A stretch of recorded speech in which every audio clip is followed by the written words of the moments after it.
important that you know those things. So they would want to know if you know Word or FrameMaker or all the different kind of writing tools that you would know. So, and it depends on the job. If there's a job where it has that in the requirements that you should know Microsoft Word, then add that to your resume. Yeah. That's what I recommend. Yeah, I was gonna say the same thing. If it's in the post, then make sure you say it. Like try to mimic what they have in the job listing and make sure your resume, like if they're asking for any specific skill, find a spot in your resume to put it in there. Okay. Is that helpful, Michelle? I think you could exclude it for an engineering position unless it says it in the job announcement. Gotcha. Okay, Thank you. at this point, I'd like it to be opened up to the floor now, because many of you, like Michelle, I know you've applied for a number of jobs. You went down to the SWE conference where you had your resume. Sean, you have an engineering job. August, you have an engineering job.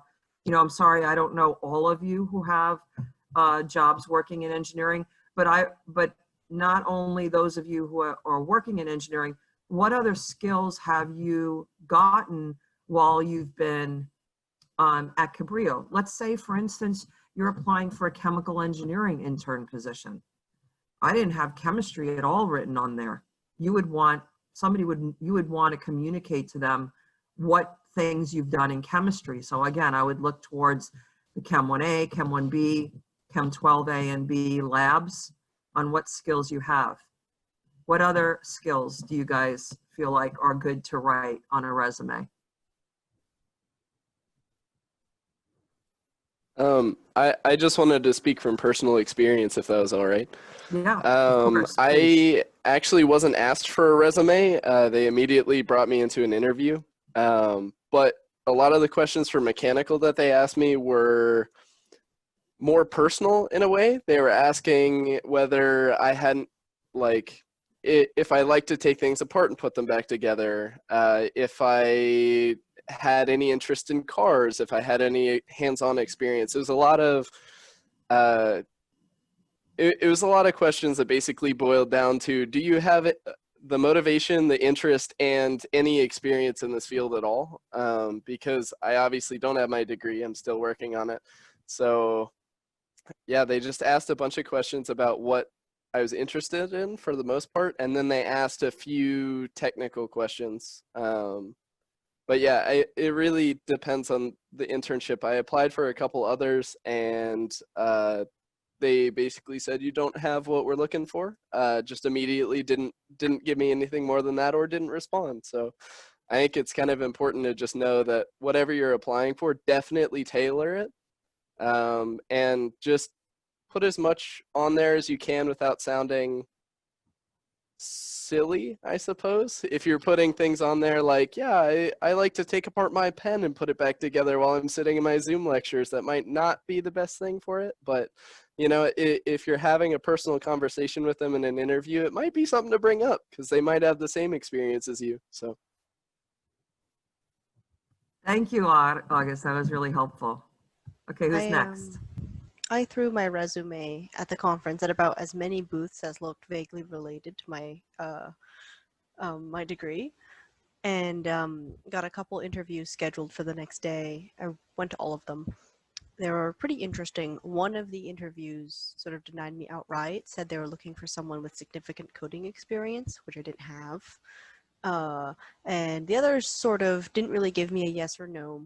A lot of the interviewers that I spoke with never really reached back out, but I did in this last spring get a weird email that said, sorry to rescind your internship offer because of COVID. And I was like, I didn't even get an offer, but thanks. So yeah, that was interesting. Joanne, Thanks, we have a Miss. question in the chat about writing about personal projects that people have worked on. Yes, I would definitely include personal projects again. The skills that I spoke a lot about were skills you got from courses, but if you've worked on things at your home or whatever, you would want to put them in too. I know my son motorized a recumbent bicycle and it wasn't in coursework, it was just on the side, and that would be something to include. So I think that you have an idea that engineers want to know that you like to do stuff and build things, and I would put personal ones in there too. I'm going to call on Maria. I know you don't have a job in engineering, but the job you have takes a lot of organization and scheduling, and I thought maybe you could talk about some skills you got from that. Sorry, I'm putting you on the spot. And maybe she's not here right now. Okay, how about Mackenzie? Could you talk about how you got your geotechnical engineering position? Sure. Can you hear me? Yeah. Okay. So I got mine by, I actually just met the guy at the gym. We kind of got to talking. Well, my dad was talking to him, and then my dad mentioned that I was studying civil engineering. So he was like, oh, I want to meet your daughter. So then I met him.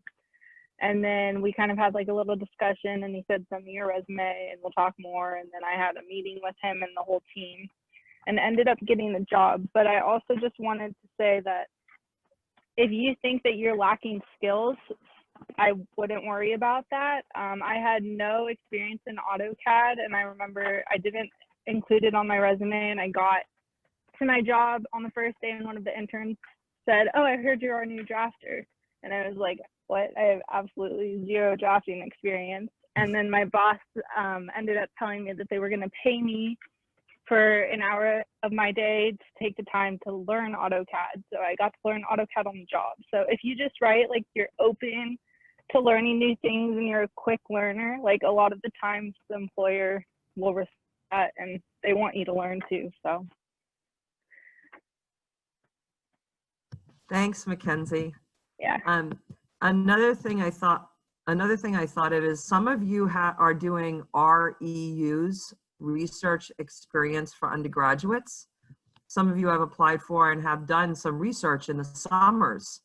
And you may or may not have been paid for it. I think usually they do give a stipend, but that's a project that you worked on that you should write down. And I actually would probably put it under experience as a job. Because it's something that applies to engineering and you spent the whole summer doing it. So research is just as valuable, okay? Okay, who else has some experience working in engineering or writing a resume or got some suggestions? How about Sean, you wanna talk a little bit? I don't know all of you, what all your jobs are. Sean? I was actually just thinking of elaborating a little bit on what Mackenzie said. I'm working at the same place as August as an intern. And just like August, I didn't have a resume to give them. They didn't ask for one. But what they seemed really interested in was someone who was really willing to learn. And having conversations with my boss, I know that's one thing they really value is young engineers that they can help become better engineers or young engineering students that they can kind of point in the right direction and kind of pass their knowledge on to. That seems to be something that they really value. So like you were all saying, not having skills isn't a problem at all. Being willing to learn seems to be the most important thing. Great, thanks, Sean.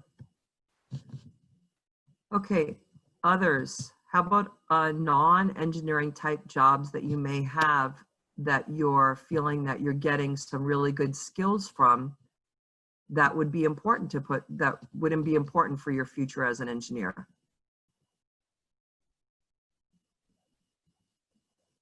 Maria, you're back, okay. I don't want to hog the conversation, but I had a job before my engineering job. And I actually did bring in a resume. It was very, very short because I had never had a job before. It was my first job. And for skills, I really didn't have anything to put, but I'm a quick learner, I'm motivated, I'm hardworking, and I put some random leadership experience that I had. I was a stage manager at my high school theater department and volunteered with that for about 3 years. So I put that on there as leadership experience, and when I went into the interview and described that experience, I was lucky enough that one of them was a theater major.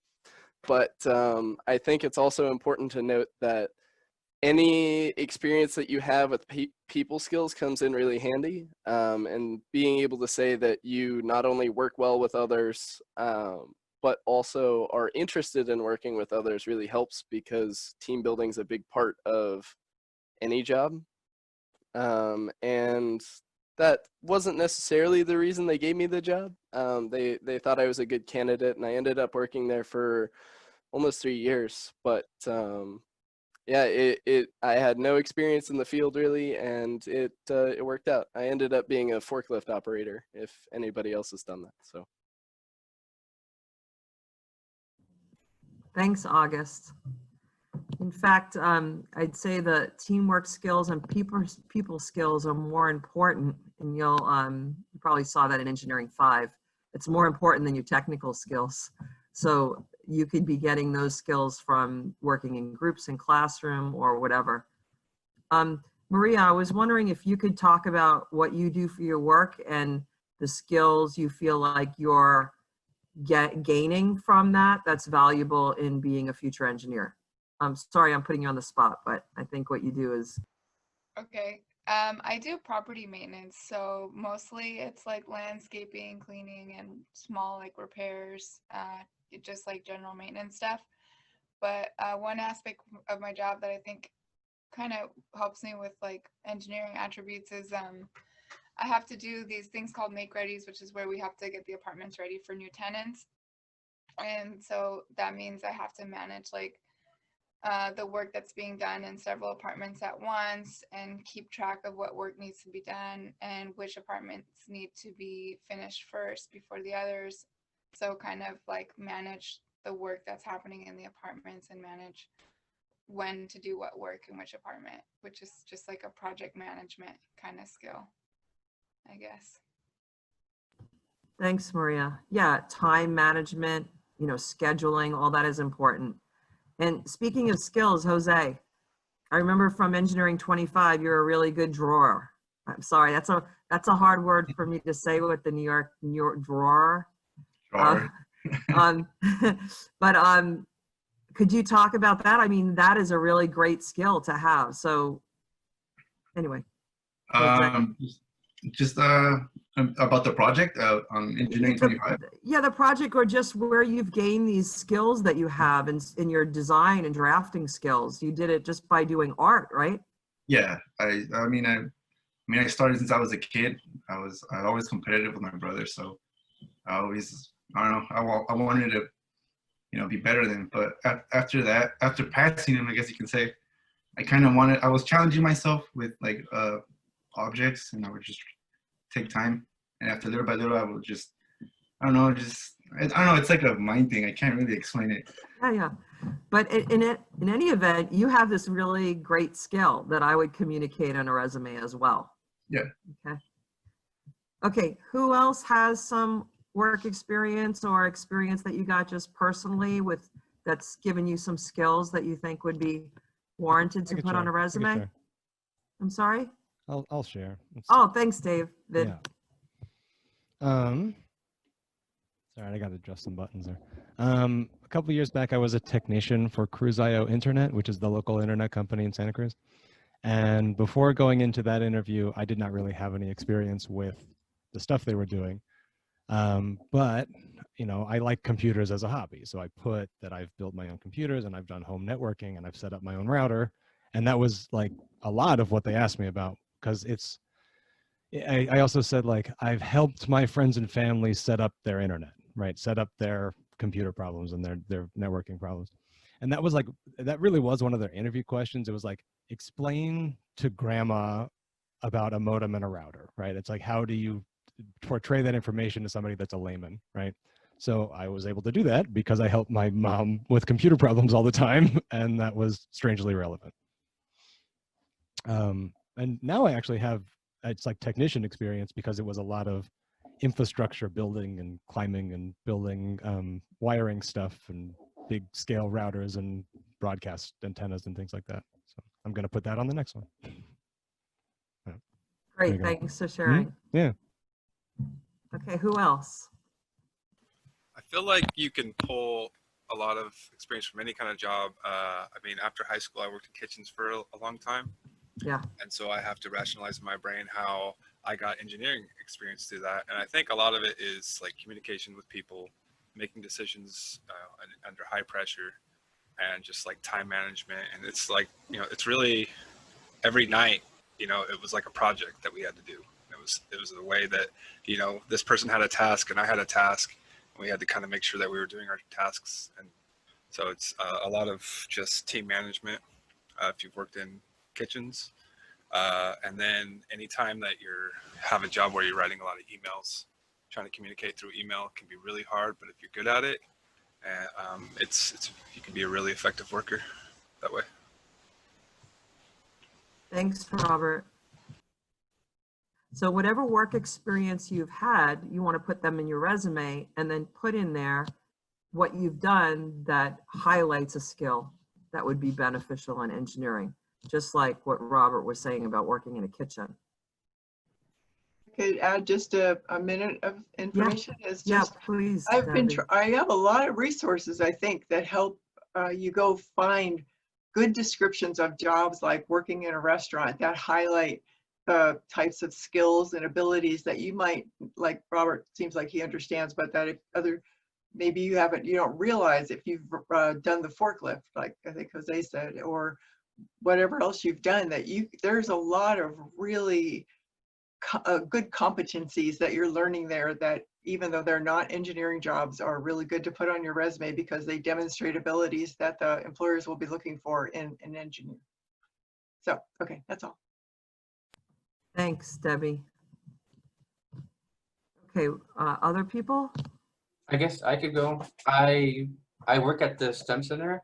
Yes. Teaching computer science, and I also teach multivariable calculus. I was also SI leader for Math 4, and I've been able to, I guess, break out of my shell and present my ideas better. And it's been a little bit different at every stage. People at the higher stage, they are fundamentally sound, but people who are at the lower end of the math level, they have a hard time getting some of the concepts. So one of the things I was able to do is maybe break down the material to be a lot simpler, and being patient communicator. It really helped me kind of become a better student and communicator. That's excellent to put on there. I mean, on so many levels. One is that you are selected to be a tutor, right? Which means that somebody above, you know, a faculty member or a director of a program has chosen you. So that's one thing. And then when you explain things, you know, you learn it better so that your technical experience is going to be better. And then again, back to the whole working with other people. That's great. Okay, anyone else?